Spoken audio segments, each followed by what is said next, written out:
Well, good morning. This particular session is being recorded and will be broadcast on moneyshow.com and will be available on their website as well as our website in a month. So I'm excited to see you here. I'm excited to see that there are a few people at the San Francisco Money Show that don't like to pay taxes. That's why you're here, because we're going to talk about tax-free. It's a different sort of world that you're going to be entering into.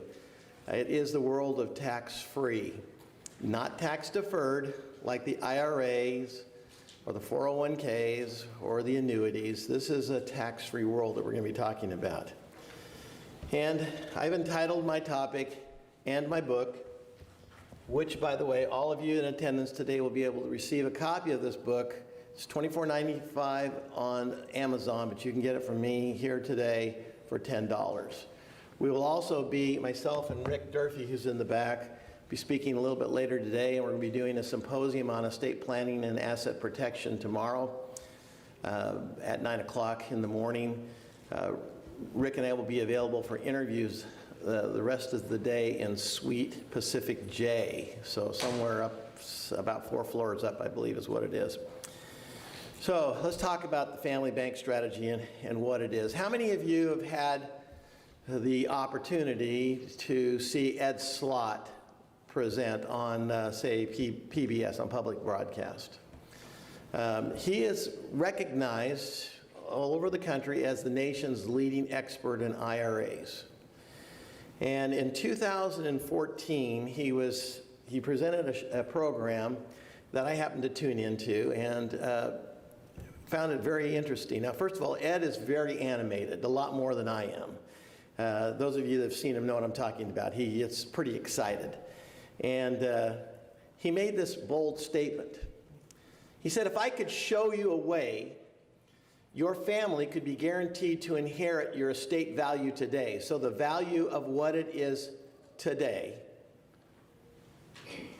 and they could inherit it tax-free, regardless of what happens to those investments due to market conditions in the future, regardless of interest rates, regardless of how much you spend, would you be interested? So if I could show you a way that you could give what you have to your family today without any loss, without any shrinkage of it, would you be interested? And then, of course, in his exuberant way, he goes, who wouldn't want that? Right? That's Ed Slott. Well, I've added a little bit to his quote. If I could show you how to grow your safe money free from taxes, without any market risk, earning on average 5 to 8%, taking when you want tax-free distributions, would you be interested? And let me add Ed Slott's exuberance. Who wouldn't want that? Well, I got to thinking about this after Ed's broadcast, and I got to thinking about, well, what if I could create my own family bank? If I could just, just think up something, be creative, be a creative genius, and create my own family bank. What qualities would I want in my family bank? So I came up with 17 qualities. The first quality, of course, that I would want in my family bank would be tax-deferred growth. Because as you're paying taxes along the way, as you're growing an asset, it's being whittled away and less productive. And so you're not able to compound as much as you're paying taxes along the way. So I want it to be tax deferred as it's growing. But then when I take the money out, I want it to be tax-free. So if I've got any gain, I want to be able to access it tax-free. I want it also to be self-fulfilling. So let's just say in my family bank, I want to create an account of $2 million. Well, what if I die the day after I start my family bank? I wouldn't have had enough time to put in the $2 million. So I'd like my bank to be self-fulfilling so that the $2 million would be there so that I could pass that $2 million to my family. Even though I didn't have enough time to create the $2 million, I want to be able to do that. And if I'm under 65, I want to fund it. I want it to be funded on my behalf if I became disabled. The fifth quality of my family bank would be steady, consistent, upside-only growth.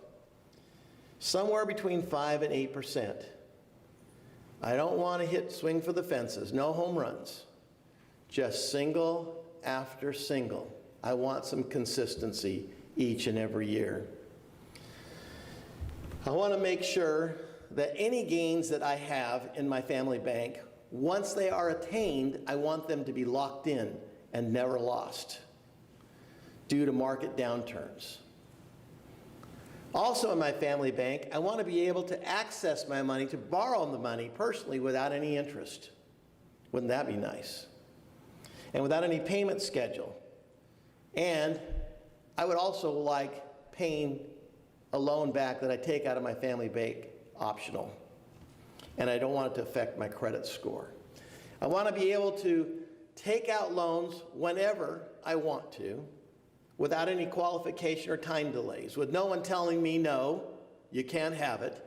So, if I want to buy a car, I buy a car. If I want to buy a boat, I buy a boat. Make a down payment on a home, acquire real estate, pay for education for my children and my grandchildren, to cover the medical and emergency expenses, and even generate sizable retirement income for me and my family.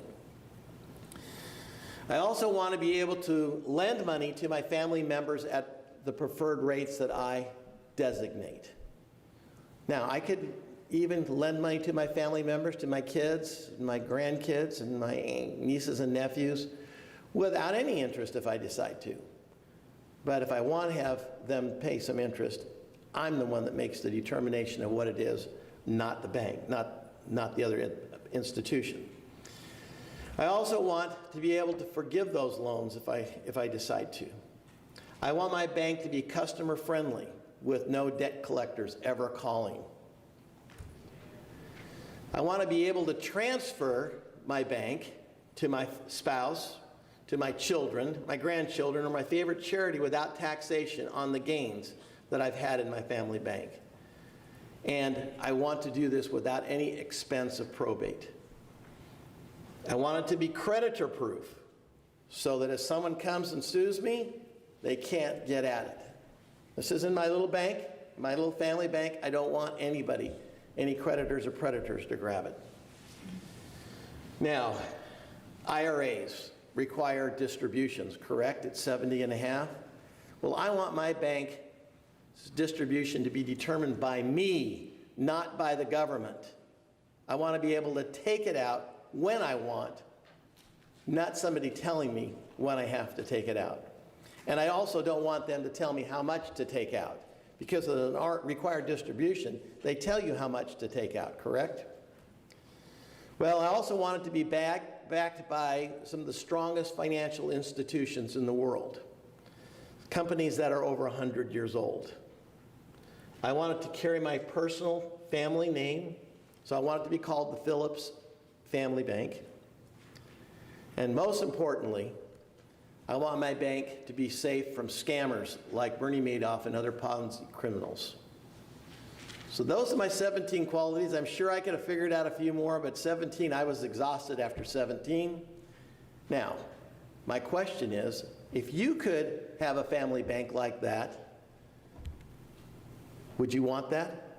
Or let me ask another way, who wouldn't want that? Who wouldn't want a family bank like that? Well, the secret is out. Every American, all Americans here, especially adult Americans that have some kind of means of support, can create their own family bank. So the question that you're asking yourself is, well, how in the world is it possible? How can I have all 17 of those qualities that David just introduced me to? Well, it all started about 250 years ago. And for the longest time, there were no regulations in reference to the family bank. But in 1913, something happened. Congress passed the 16th Amendment. Does anybody remember what that amendment is? That's the income tax amendment. Interesting enough, a lot of things were mentioned as being taxed. Banks, interest from banks, from investment accounts, capital gains tax. A lot of those taxes were mentioned. But there was no tax mentioned about the family bank. In fact, the family bank was left off the list. Then, a couple sections of the Internal Revenue Code came out, Section 101 and Section 7702 of the code, and guess what? They actually stated that the family bank would be tax-free. It was actually part of the code. Well, this went on for a while, and finally, in 1984, Congress took another look, and they recodified the family bank. And then in 2006, with the Pension Protection Act, they added a couple of additional benefits to the family bank that were not on there before. One of them was that you could actually receive long-term care benefits from the family bank and have them come to you personally tax-free. That was in 2006. So, what is the family bank? Well, folks, it's beautiful, simple life insurance. That's what the family bank is. You may have heard it as been called the infinite banking or bank on yourself. The concept is 250 years old and it's tried and true. And there are ways in which you can create this family bank that are intelligent, that make a lot of sense. It's permanent life insurance, not term insurance. So, before I see a mass exit from my seminar today, bear with me. All 17 qualities that I told you about are in life insurance. All 17. And we call it the family bank. The stars have aligned. The time has come. So much so that Ed Slott has been quoted as stating in this PBS broadcast, the tax exemption for life insurance is the single biggest benefit of the tax code. Ed Slott says this. And what's Ed Slott's specialty? IRAs. He doesn't get any commissions. He's not an agent. He makes a bold statement like that, and then he says, life insurance is the only way to legally print money. Well, I wrote the Family Bank Strategy book to basically take the lid off of this. There's a lot of mystic stuff going out there right now, and I really wanted to tell the complete story, the complete truth. And so I wrote this book to let you know, to let consumers know, to let Americans know the truth about Family Bank and how it really works. But it all is centered around one basic characteristic of the family bank, and that is the preferential tax treatment. So, as I said at the beginning of this seminar today, you are fortunate to be here because today you're going to learn how to accumulate tax-free wealth, not tax-deferred wealth, tax-free wealth in preferential tax world. Well, this is called I call this my family bank schematic. This is the way it kind of boils down so you can understand how it actually works. So let's say I have a gentleman come to my office and says, David, I'm 65 years old and I want $1 million worth of life insurance. I want this life insurance to go to my grandkids, or I want it to go for college education for my grandkids, or I'd like this to use this $1 million to pay estate taxes, or the taxes that are going to be incurred on my IRA, because you guys all know that IRA money is deferred tax, has been deferred from the taxes, and someday somebody has to pay taxes when you take the IRA out. So if you don't pay the taxes and you pass it to your heirs, which 82% of all IRA money is passed to heirs, somebody is going to have to pay taxes someday. So maybe you're going to use this $1 million to pay the taxes. So you say to me, David, show me my options. Well, the first option is to buy term insurance. Term insurance is logical. It's a logical play. But what happens with term insurance? What happens with term? Eventually it what? It ends. The term period ends. And if you haven't died within the term period, thank you very much. We appreciate you paying us, and get the heck out of here. Okay, term insurance is a temporary solution. So for a 20-year level term policy for a 65-year-old for $1 million in good health, it's $11,000 a year. So you get that? Well, there's another product that I use often in estate planning. It's called no lapse guarantee. It's just basically, I like to reference it as permanent term insurance.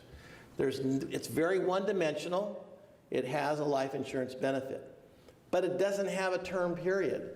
So it always is going to pay a life insurance benefit as long as you're paying the premium. And what's the premium for that benefit? $20,000. So for $1 million, I put in $20,000. That means that if I pay my premium of $20,000 and I die the next day, how much does my family get? And is it taxable? No, because Section 101 says it's tax-free. So get this in your mind, it's tax-free, and you only put in $20,000. But that's a very one-dimensional type policy where you only have a life insurance benefit. Well, you could actually now kind of create a family bank by doing what's called a target premium funded plan. And this is a little bit more in premium, $27,000 in premium, of which, of that 27, 7 of it is going into the cost of the insurance for the $1 million policy, and the rest of it is going into a savings account. And what happens in the savings account? The interest in the savings account the money in the savings account earns interest. And based on Section 7702 of the code, that interest accumulates tax-free, not deferred, but tax-free. So it's accumulating. So we have the life insurance benefit, we have the cash accumulation, and everything is compounding tax-free. Well, you could also do the whole life option on this, and it's a little bit more in premium, $31,000. Well, what if, though, I said, this is such a great idea. I really like the idea of accumulating wealth tax-free, and I want to put in $1 zillion, and I'm 65 and I have $1 million policy. You can't do that. The IRS says in 1984 there's some regulation, there's a limit. And I've learned that anytime the IRS limits something, it's usually a good deal, okay, because they don't want you to take advantage of them. So you could put into it a max funded $89,000. So my 65-year-old, instead of just putting in the $20,000, he could put in $89,000. Well, why would I do that? Why would I put in more than I have to? Because the interest earns and accumulates, compounding tax-free. That's why you do it. What can you do with the money? Well, you can do virtually anything with the money. You can use it for your education, for emergencies, for business opportunities, for a down payment on a home to give to your grandkids. All of this money can go and can be a family bank. So if you want to buy a car, you take the money out of the bank. And do you pay taxes on that when you take it out? No, because you take the money out through a loan process. And it's a cost-free loan process that you take it out. So not only do you not pay any expense to take the loan, but you also don't have to repay it. Why not? Because the loan comes from the life insurance benefit. So let me give you an example. Let's say I have $1 million policy and I take out a $100,000 loan for a yacht, and I die the next day. How much does my family get? They get the yacht, because I bought it with cash, and they get $900,000 of life insurance because I have a loan against my policy. Well, Then, we can individually talk to each of you about your personal situation and how the family bank can work for you. But let me just kind of give you a couple of examples here. So let's just look at the 65-year-old again. In here, if you said to me, I want $1 million, but I just want to do 10 deposits. I don't want to continue to make deposits. I just want 10 deposits. So I'm going to put into it $40,000 on the target. I'm going to put into it $40,000. And I'm immediately insured for $1 million. But look at my cash value at the end of 10 years. It's $373,000. Now, I was insured the entire time for $1 million. But in 10 years, I've got $373,000 of tax-free cash built up. In 20 years, it's $531,000. But if I decided to stuff my policy or use this maximum, put the maximum amount in, I could put into it $89,000. That's this figure that we had before. But look at the cash value difference. It's actually 3 times the target, but the premium is just barely double. Isn't that interesting?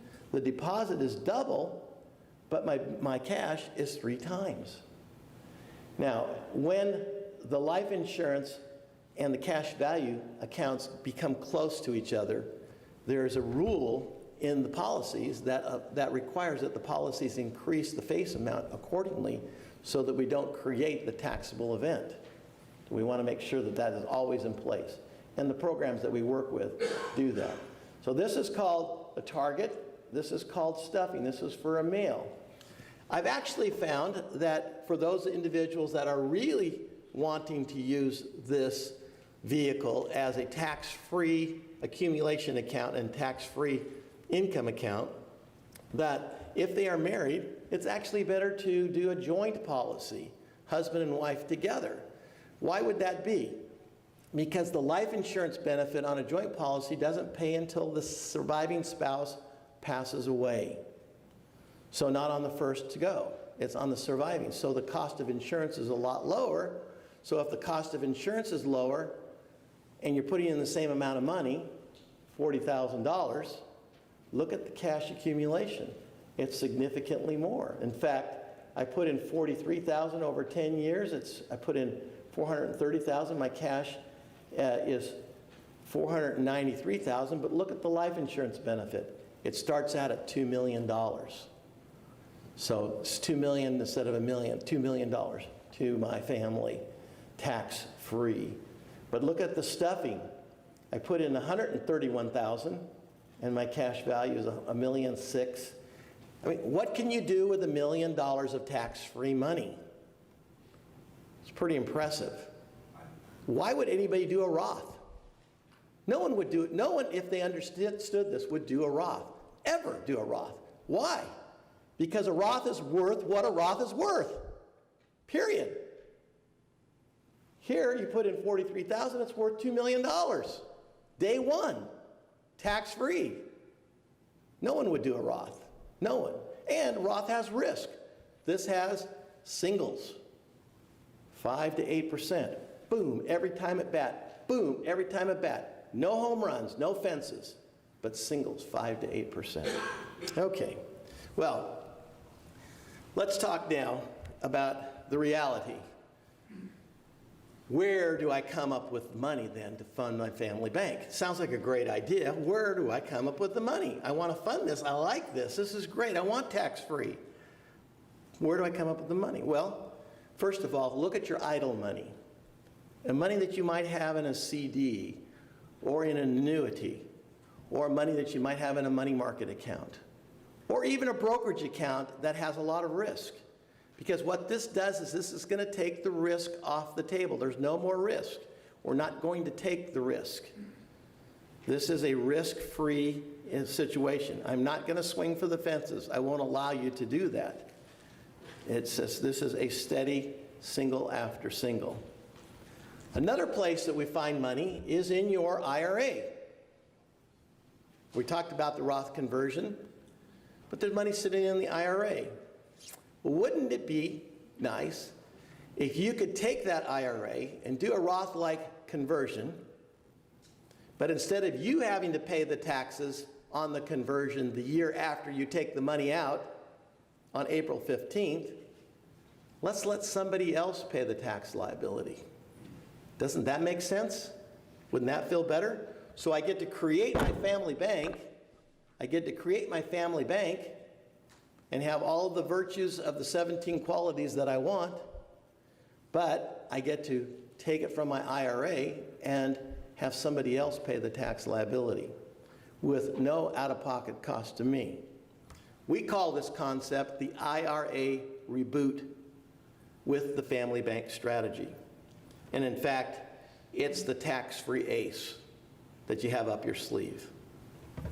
How does it work?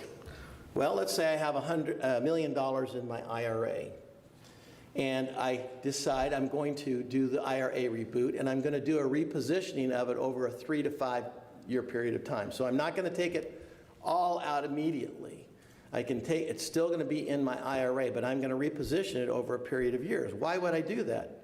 Well, because I don't want to create a taxable event immediately.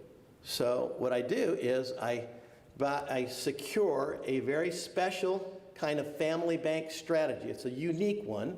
So you can't just go on, pick it off the street. It's not out there, but there's a few folks like myself that know where this program is. And you take your tax payments from the cash value from the policy. So what you do is, let's just assume your tax payment is $100,000 of that $333,000 that you took out in year one. When would the tax be due? Immediately? No. The year following the extraction of the $333,000 from your IRA. Well, this special kind of policy has sufficient cash value in the policy at the end of the first year that you can borrow from the cash value account. With life insurance, to borrow money, they charge you for to borrow, but they credit you for. So it's called a wash loan. And so you don't pay any cost to that. And because you take it out as a loan using your cash value as collateral for the loan, and you take the loan from the insurance company, is it reportable on a 1099? No, it's a loan. You're borrowing money from the insurance company using your money as collateral. It is a non-1099 event. And therefore, you use that cash value to pay the taxes in year 2, year 3, and year 4. And therefore, now you have a fully tax-free family bank strategy. Here are the advantages. You get to reduce the effective tax consequence while you're doing it. So it's less tax on your Social Security. You don't have to pay the 3.5 tax. It's tax-free wealth transfer because I'm taking this IRA that I normally would have passed to my beneficiaries, and I'm going to create a tax-free transfer. This is going to secure a large life insurance policy for my family that's going to be tax-free, which increases my estate. And I also then can create tax-free income for the rest of my life.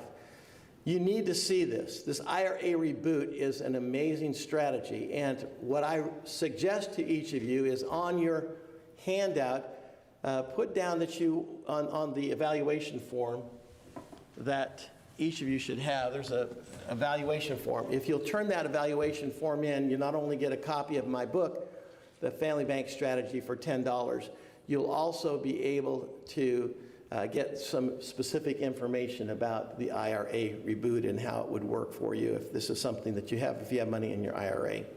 And we will prepare one for you. Okay, well, let's talk about required distributions from IRAs. I keep picking on IRAs as a source of funds, but that's where a lot of the money is. So, what happens at 70 and a half? What happens? We have to take money out of our IRA. Again, that's not one of the qualities of the family bank, because the family bank, you don't ever have to take money out of it. It's up to you if you want to. But with an IRA, you have to take money out. And in fact, when you're 70 and a half, the factor is 27.4, which is roughly 4%. That's how much you have to take out. Well, what if I don't want to take out my RMD? What if I don't need the money to live on? What if it's just a pain? What if it's a burden? And that's, that's the way it is for a lot of folks. So the first option that you have is to spend it. But if you spend it, it's gone forever. The next is to invest it. But it's only worth what it is worth when you invest it. And it can be at risk. Why don't you give it to a charity? We can give up to $100,000 to a charity. Why don't you just give it to a charity? Because you disinherited your family forever. But why don't I just give it to my kids outright? I get $14,000 a year I can give to my kids, and my wife $14,000, $28,000 for each kid. Why don't I just give it to my kids, straight up, or my grandkids? A gifted dollar is only worth $1. It can't be controlled, and if it is spent by your kids or grandkids, it has no earning power. You basically use the seed. You had the kids eat the seed instead of letting the seed grow. Well, I recommend that you do what's called the IRA Required Minimum Distribution Leverage Strategy. And I have a booklet on this. If you'd like to get this, I actually have some of them here, and you can pick this up today from me by turning in your evaluation form. So in this case, I have George and Sarah. And they're both 71 years old, and this is their first RMD. This is $27,000 is their net RMD at the end of the year. And they take that RMD, and they have a couple of options. They could put it in a Roth, but what's going to be worth at the end of the first year? $29,000, right? Because they earned a little bit of interest in it. They could do the wealth creation plan, which is that permanent term policy that I talked about. It creates a $1.5 million, or they could do the family bank strategy. So they could take this $27,000, where is it? Right there, $27,000, and put it in, and immediately they'd be insured for $1.4 million. Immediately. So if they passed away the next day, the kids would get $1.4 million tax-free. How much did they put in? $27,000. So, and you can see in 10 years, your Roth would be worth $350. Your Roth would be earning 6.91% with a 1% investment fee. So you'd have to earn that every year. You couldn't ever have any bad years. You could never lose any money. So it'd have to probably be an indexed annuity or something like that, because you could never lose any money here. But it would be worth $353,000 if you earned steady every year. In 20 years, it'd be worth $998,000. But my family bank strategy was always worth more than the straight up Roth would be. Okay, so what is that? Well, in 10 years, the return on investment is 11.86%. Don't know that you could find that anywhere consistently year after year without any risk. I just don't think it exists. Okay, and yet you can't find that in the family bank strategy. So with the RMD leverage strategy, you supercharge your gift, you guarantee your future gift to your family. It's completely controlled by you, and it's a totally tax-free inheritance. But let's talk about the accumulation account, because they could say, well, sure, the life insurance is always going to win because it has a big, huge life insurance benefit. What about the investment account? Well, again, if I earned 6.92 in my Roth with a 1% investment fee, so I would end up 5.92, and I compared that to earning 5.92 in my family bank strategy, which, by the way, I can show you the probability of doing that is 100% probable. You would, at the end of 10 years, have $301,000 in the family bank, so your Roth would actually be better. But what happens if you died? How much is a Roth worth? A Roth is only worth what a Roth is worth. This is worth $1.4 million. Tax-free. Hello. In 20 years, Of course, the Roth now is compounded to $1 million. Family Bank is still behind. But it still is worth $1.4 million. So what is worth more? And I have the ability, it's the same in both accounts, to access the money tax-free. A Roth money is accessible tax-free, but so is the Family Bank. And there's no risk in the Family Bank, and this is laden with risk. To get $998,000 at 7% a year, you've got to put your neck on the line. You got to take some risk. Okay.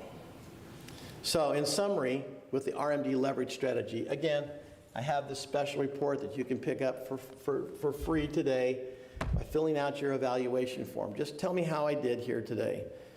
The RMD leverage strategy creates an immediate and perpetual life insurance benefit that guarantees no matter how the markets perform, no matter what happens to the economy, no matter how much you spend of your IRA money, your family will receive a totally tax-free inheritance. Well, Ed Slott, again, the guru of IRAs, what does he say about this exact strategy that I just said? What do you think he says? By leveraging your taxable retirement assets into a tax-free life insurance policy, you have the ability to turn a highly taxed asset like your retirement account into many times its current value, drum roll, totally tax-free. And then he says, in his excitable way, do it now! Stuff as much money as you can into permanent life insurance to create a lifetime personal protection savings account. I call it the Family Bank strategy. Now let's the nuts and bolts of it. What am I really talking about here? Sure, it's nice to be selfish, to be creating a tax-free world for myself, a tax-free account that I can access to buy the Mercedes, to buy the car, the boat, to use as a down payment on a home, to give to my grandkids tax-free, for college education. I don't need to do any 529 plans if I understand the Family Bank correctly, because I would fund their education through the Family Bank. But what am I really talking about here? I'm talking about the next generations. If you want to create a future of powerful, productive posterity, you do it through the Family Bank because you control it and you don't have to pay taxes along the way. That's what it's all about. Now, these are 4 of my beautiful grandchildren, all sisters. They actually have another one that was added since then. She's just as cute as these, and she's a girl. But the good news is, this is not bad news, this is good news, believe me. But good news is, my youngest daughter, Kelsey, is going to have a baby probably any moment now. So she is 9+, her due date was yesterday. So, and I'm here in San Francisco, well, anyway. I enjoyed speaking today and sharing this idea with you. Fill out the evaluation form, turn it in to myself or to Rick in the back. Rick, would you stand up? Rick, you're speaking today at what time? 11:45. 11:45, not in this room, in another room. And Rick will be talking about some estate planning strategies. And then tomorrow, Rick and I will be doing a symposium, as you can see in the handout there. And you can hand in your evaluation. Steve Wellstand. Steve, thank you so much for helping today. Steve's a client of mine, and he said, I'll help. We had Middle Eastern food last night, and I'm still alive. And hand in the form to Steve, too. Steve, you don't have any of these books, though, so if you want one of the IRA strategy book, come up and see me. And then if you want the Family Bank book, it's $10. And you can either pick it up here or up at the Pacific J Suite. Rick and I will be up there. I'll be going up there right after this for a while. And then we'll be back for Rick's talk. So Thank you so very much. We'll see you at Pacific J. If you want to talk about your specific situations, Pacific J Suite. Rick and I will be up there the rest of the day. I'll be there right now, and then Rick will be there after his talk. So thank you very much.